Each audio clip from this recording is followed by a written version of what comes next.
Kuro-kuro na inyong mapapakinggan ay tanging opinyon po lamang ng mga panauhing tagapagsalita at hindi sa pamunuan ng himpilang ito. Maraming salamat po sa inyong pagsubaybay. Oras na para magbigay halaga sa kalusugan ng ating mga mata. Kasama ang mga eksperto sa eye care na magbibigay ng kaalaman at gabay para mapanatiling malusog ang inyong mga mata. Mula sa tamang pag-aalaga hanggang sa importansya ng regular na check-up. Nandito ang Malinaw na Paningin, Usapang Eye Care. Mapapakinggan tuwing una at ikatlong Huwebes ng buwan, alas 10 hanggang alas 10:30 ng umaga, dito sa RW 95.1 FM. Malinaw na Paningin, Usapang Eye Care.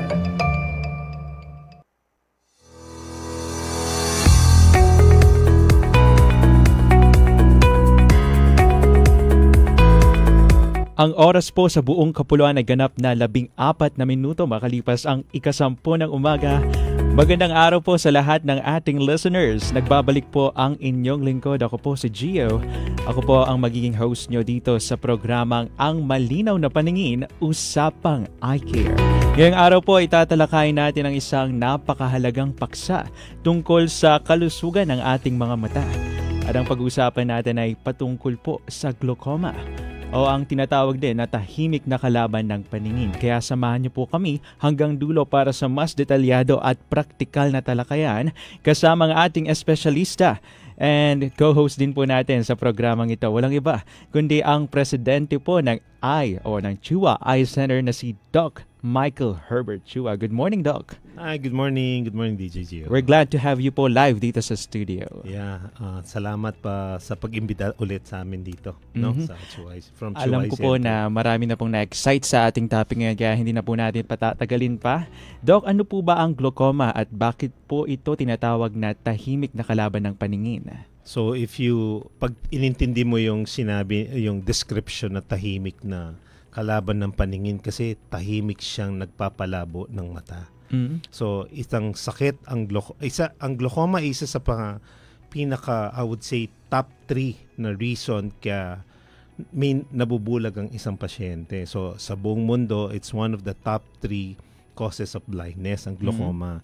So isang sakit siya na nalalahi kadalasan, minsan na-acquire, na ang presyon ng mata ay tumataas. Pag tumataas, humihina ang ugat at dahan-dahan nagpapalabo ng mata. At ito'y isang sakit na permanente sa isang pasyente kadalasan. No? Ganun po pala yun. Ano naman po ba yung sanhi ng glaucoma? Mayroon po bang mga taong mas mataas ang tsansang magkaroon po nito? Of course, meron. No? Usually, the higher the chances sa mga pasyenteng may lahi, no? When say lahi, family pala nila, may glaucoma or may nabulag. Kuminsan naman, hindi naman nila nalaman, pero meron pala silang lahi. It could be from another side ng family nila. Kuminsan yung tito niya pala or lola niya pala ang meron, something like that. Then another one would be also age. Could also, yung pag-edad natin, dahan-dahan nagkakaroon konting risk lang.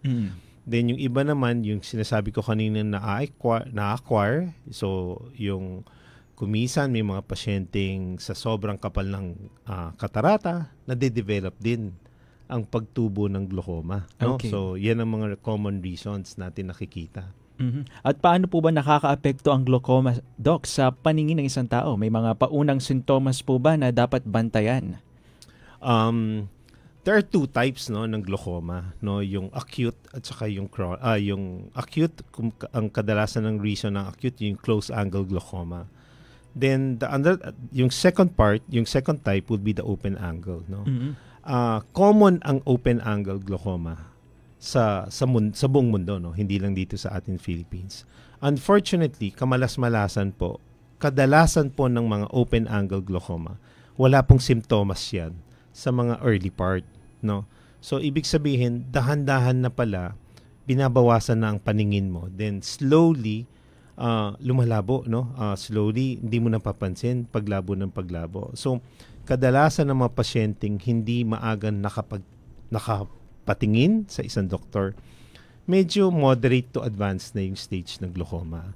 Although yung isang klase, yung close angle, yung mga kadalasan naman doon, mas marami may simptomas noon. But mostly, kung titingnan namin, ako sa practice ko, around 70 to 80% open angle yun eh. 20% lang yung nagiging close angle. Meaning 20% lang ang kadalasan maagang may simptomas. Pero kadalasan, 70 to 80%, walang simptomas yan. So, until late na nalalaman. So, kaya nga, ang very important nga, early detection eh. Yes. Ang pagpapasuri po ng paningin talaga is napaka-importante. Yes. Lalo na kapag mata na pinag-uusapan. Of course. Sino po ba yung mga nasa mataas na panganib na magkaroon po ng glaucoma? May kaugnayan po ba ito sa edad, lahi o kasaysayan ng pamilya? So, yung pinaka-common, of course, elderly, no? Although meron pinanganak may glaucoma. Ito major rare to, hindi common sa atin. Pero we call it congenital glaucoma. Pero kadalasan as we age, tumataas ang risk pa habang nagkakaedad tayo. Kaya nga early detection or early eye exam ang recommended. Then of course lahi, so it runs in the family. Then sinasabi nila yung mga black, yung mga sa may how do you say lahi na sa mas common sa mga blacks. So tapos yung iba naman secondary na yon, no? Secondary ang problem. So kumisan nagkakaroon ng additional risk ang isang may diabetes. Additional lang, not necessarily may diabetes ka, may glaucoma ka. Hindi po ganun yon. Nakakadagdag lang ng risk. So, ganun lang yun. Ganun po pala. Ang dami palang factors na tinitignan. Kasi isang misconception din po dyan, Doc, na yung natatamaan lang ng glaucoma is yung mga may edad lang na tao. Yes. Yun yung Hindi isang lang, misconception. of course. Kasi kumisan, bata pa lang. Now, we see more patients who are young. No? Maaga nagpapacheck up na yung mga tao ngayon eh. No? So pagdating sa clinic, maaga namin rin nahuhuli na nagsastart na pala ang glaucoma nila.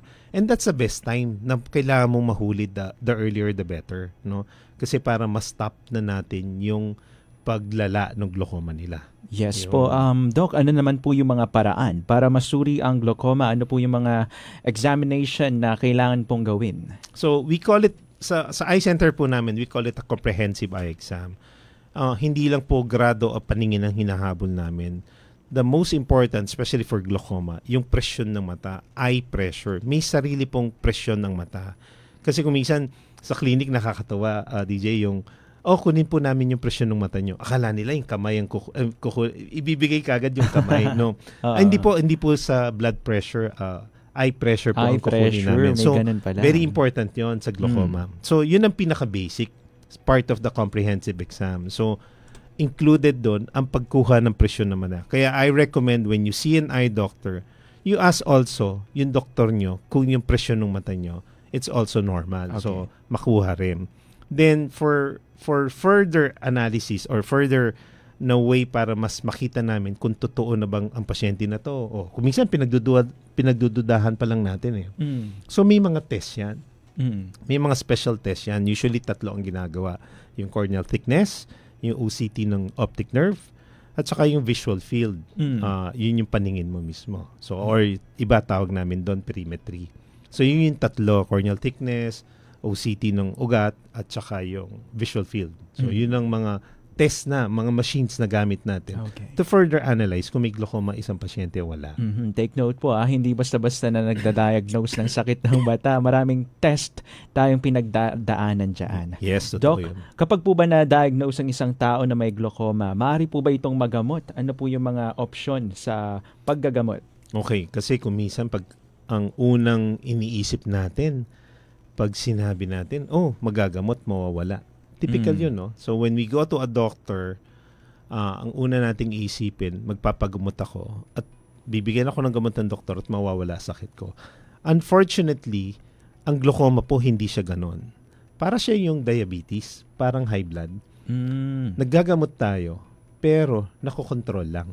Okay. Di ba? Okay. So, that's why ang mga pasyenteng diabetic or mga hypertensive, may maintenance.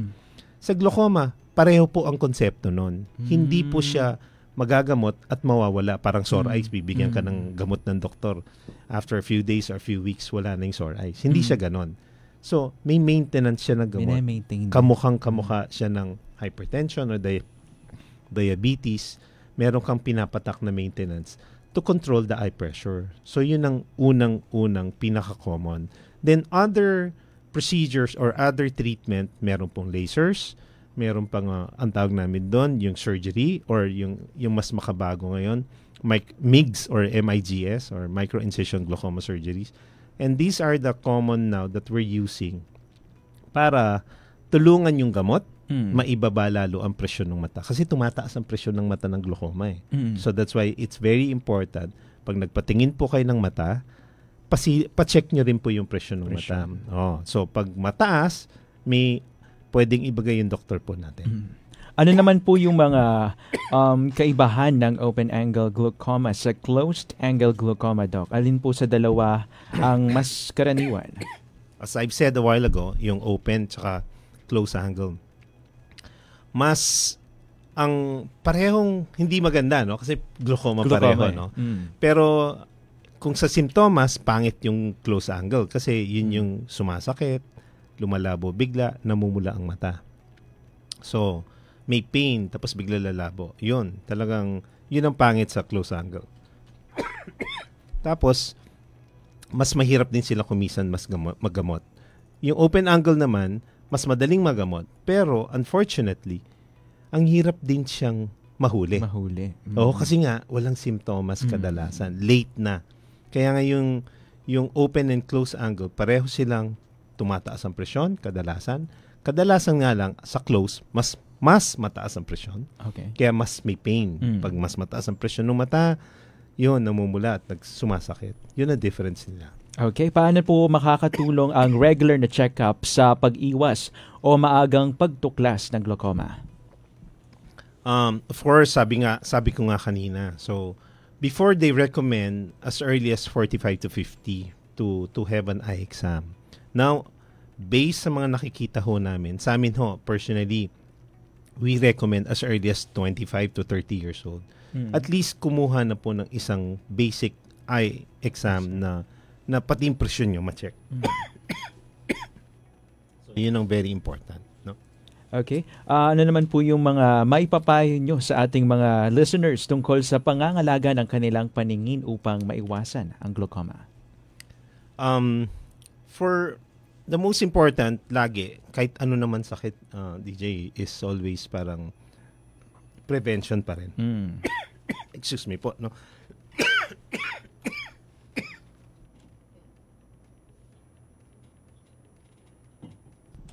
So, prevention pa rin ang very important kasi ang glaucoma kasi ang hirap pong huliin eh. So, kasi kahit sabihin natin nakakatakot po ang glaucoma, ang dali naman hong gamutin. Once na na-diagnose po kayo may glaucoma, I would say more than 90% ng glaucoma ngayon nagagamot ng eye drops. So, sa clinic ho namin, majority, eye drops tsaka konting procedure lang. Kukunti na po ang mga na-ooperahan. So, talagang kumisan ang mga na-ooperahan, yung mga advanced stages na yun, okay, mga severe na. So, grabe na sila. Kaya maaga silang, yun, surgery na lang ang last option. That's why, the most important pa rin, get an eye exam early. Tapos, pasilip po nyo yung ugat nyo. Then, pa-check nyo po yung presyon ng mata. Then, malaman kung may glaucoma o wala. Lalo na po sa mga pasyenteng may lahi. If your father or your mother, lolo, lola, or mga tito, tita nyo na malapit pong kamag-anak, kung meron po sila may glaucoma, we usually recommend maaga rin po kayo magpa-check. Lalo na kung yung mga kamag-anak mong yun may nabulag. So, lalong tumataas ang porsyentong magkakaroon kayo ng lahi. If one of your distant relatives, yung mga relatives natin, could be your parent, grandparents, or uncles and aunties, may nabulag. So, kasi iba yung may history ka na at may nabulag pa. Mas tumataas ang risk if may nabulag pa. So, it's very important to get an eye exam. Yun ang very, very important. Yun. Tapos, i-check lahat kung susceptible ka magka-glaucoma o hindi. Ito po, Doc, to make it clear sa mga tagapakinig natin, mayroon po bang mga maling paniniwala o myths tungkol sa glaucoma na nais ninyong ituwid? Ito yung common na nakikita sa clinic yun no? Yung kala nila, number one, sabi ko nga kanina, naggamot na siyang glaucoma. pagbalik ng pasyente, bumaba na po ang presyon nyo. Mm. And they think, okay na, Okay they na stop sila. the medication. Kasi parang kala nila, nagamot na yung glaucoma nila. So yun ang isang common na maling paniwala. Ang glaucoma, kailangan tuloy-tuloy pong ginagamot. Kahit nakalimutan po ng doktor nyo na ituloy yung gamot, ituloy nyo po hanggang wala pong sinasabing mag-stop na po kayo. Kung wala siyang sinasabing huminto ang gamot, kahit nakalimutan niyang sabihin tuloy-tuloy ang paggagamot nyo, or kung minsan nakalimutan mo na kung di ka na nakabalik sa doktor mo, tuloy nyo lang po yung gamot nyo kung ano po yung huling na ibigay ng gamot ng doktor sa glaucoma. Ito po, Doc, ano po yung magiging mensahe nyo para sa ating mga listeners upang mas maging responsable sa kalusugan ng kanilang mga mata? Most important is, pinaka-importante naman natin message always is prevention. Kasi lalo na ngayon, sa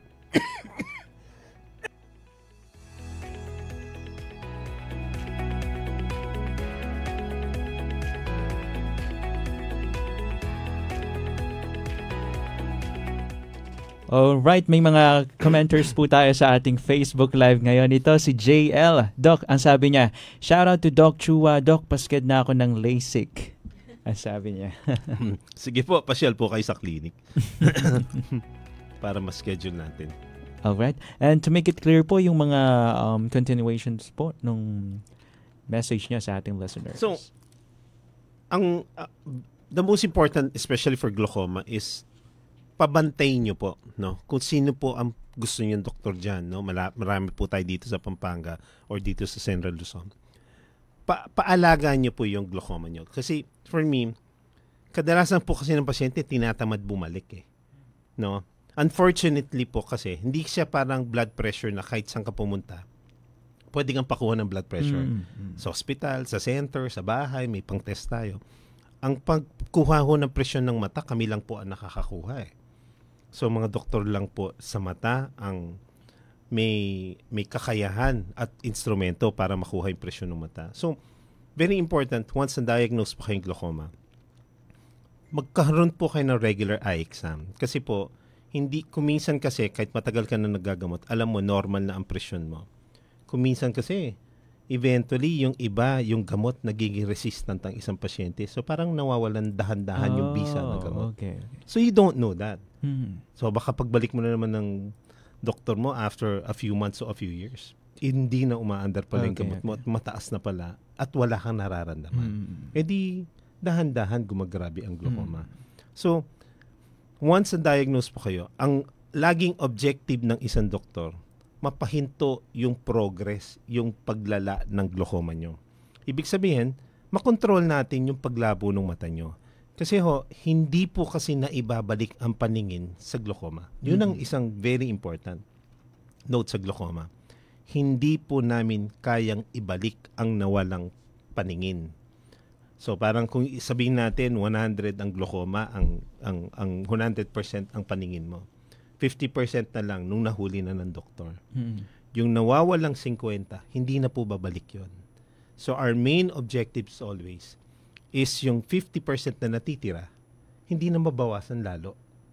Na yung paningin mong natitira, kaya nang umabot hanggang do sa last nating, last araw natin dito sa earth, no, sa mundo. So that's the main objective ng glaucoma. So kung anumang ibang procedure na kailangan dagdag para matulungan ng paggamot, may lasers diyan, may mga implants or surgery. So kung kailangan na po, paggawa niyo na po. Kasi kung minsan, despite naggagamot po kayo, hindi po enough yung gamot. So kaya nga pumapasok yung mga other procedures or treatment na para lalong makontrol ang glaucoma nyo. So avoid nga na iwasan na nga parang lalong lumala. So kailangan early detection, then regular follow-up is very important, no? So tapos, siyempre, yung compliance, so kaya yung gaano ka kasipag magpatak para makontrol ang glaucoma nyo. So, yun ang very important, no? So, kasi mas malalang glaucoma, mas marami pong gamot, mas mahal po yung gamot. Kasi the more eye drops you put, mas marami kang bibilin. Lumalaki din ng gastos. Kaya iiwasan natin lumala.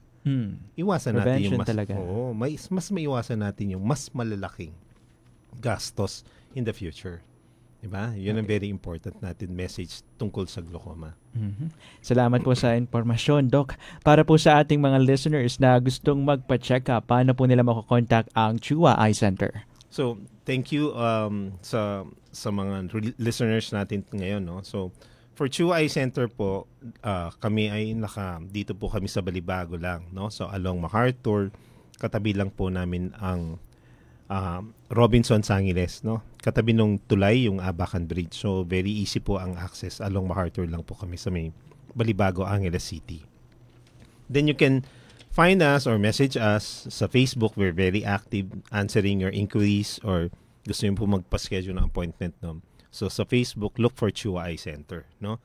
Then you can also call 0928-554-0932 for any, additional inquiries or directions po. Matulungan po namin kayo. Then you can also find us sa Waze or Google Map, no? Kung di naliligaw po kayo, if you want to drive going to our place, so type niyo lang po Waze Chua Eye Center. Madali lang po yun. Ayan, maraming salamat po once again, Doc, sa pagpunta niyo po dito sa ating studio. Bago po tayo magwakas, nakasama po natin muli sa ere si Doc Michael Herbert Chua, ang presidente po ng Chua Eye Center. Nakatawang po natin siya sa programang Malinaw na Paningin, Usapang Eye Care. Hanggang sa susunod na episode po, muli ako po ang inyong lingkod na si Gio. Susunod na po ang Music Babad. Bye! Ang mga kuro-kuro na inyong napakinggan ay tanging opinyon po lamang ng mga panauhing tagapagsalita at hindi sa pamunuan ng himpilang ito. Maraming salamat po sa inyong